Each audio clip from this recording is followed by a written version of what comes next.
Today's show is brought to you by DraftKings Sportsbook. Come on, we talking about the top-rated sports booking app in all of North America. They safe, they are secure, and just like the homie Deke, they are reliable.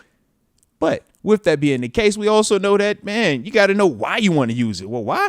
Well, because you can get some parlay going on, man. Whether you're talking same game parlays or if you want to add multiple games into the mix, you got plenty of options, especially with the playoffs. The NFL playoffs continuing to get closer and closer to the big game, man. So with that being the case, for all of my first-time users out there, when you download the app, make sure when you make that first deposit bonus of $5, use the promo code MOAT so that way you'll receive $200 in bonus bets instantly, all right? The promo code MOAT, you heard me say it twice, so you know it's important.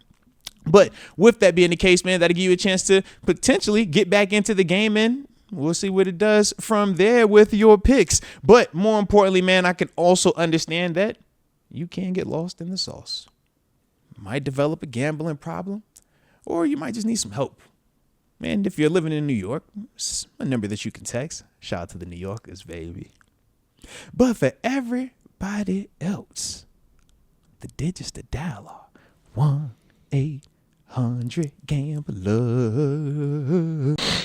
Herbig on defense, Frazier on offense. And the reason why I say Herbig on defense is, man, we knew that he was going to come in, and I felt really good about his ability, man. I know when I went down there and saw him at OTAs, thought he looked good, thought he was, fired up, ready to go. Body looked more mature, and he talked about how he spent that time training with TJ. But at the same time, we knew, man, opportunities they don't just happen here, especially when you're talking about having a guy like Alex Highsmith, a guy like TJ Watt in front of you.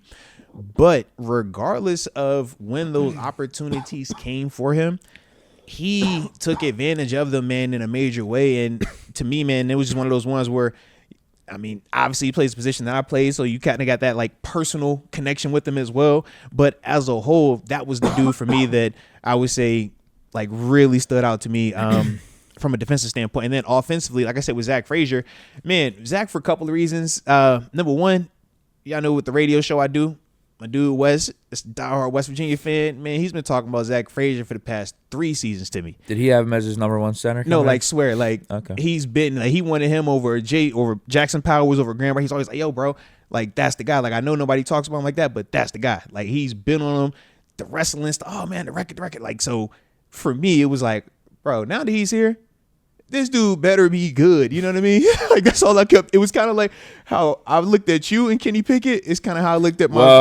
it's kind of how I looked at him and Zach Frazier, because it's like the pride of, yo, this is my guy from my school. So regardless of what fans might say, like I value your opinions of those guys a little bit more because y'all have actually watched them a lot more in-depthly at college. So when you would say, yo, Kenny is straight, I'm like, yo, I'm going to lean with that a little bit more because you watched a lot more than the majority of the casual fans. When my dude's telling me, hey, yo, this center we got, bro, he like that, bro. You got to hear him, but he talking about they got a tackle too this year. He's like, yo. So it's like when you keep saying it and now it pops up, you like, oh, all right, bet. So now that I see the Zach Frazier thing hit and didn't just hit, we talk about how he got his opportunity. He wasn't supposed to be starting week 1. My man went from week 1 and just the whole season. We were like, hey, bro, you should be a Pro Bowler. You know what I mean? We like you in the all-pro categories. So that was the guy that I thought really surprised me offensively. And I'm praying today, bet if y'all got another offensive lineman like Zach Frazier just hanging, right? He said it's a tackle over there. Apparently it's like a left tackle. Where's he going? They say he's supposed to be in the first round. They say he's supposed to be one of them type of dudes. We'll see. Hey, man, you know how that draft works. Yeah, let him fall. Heck yeah, man.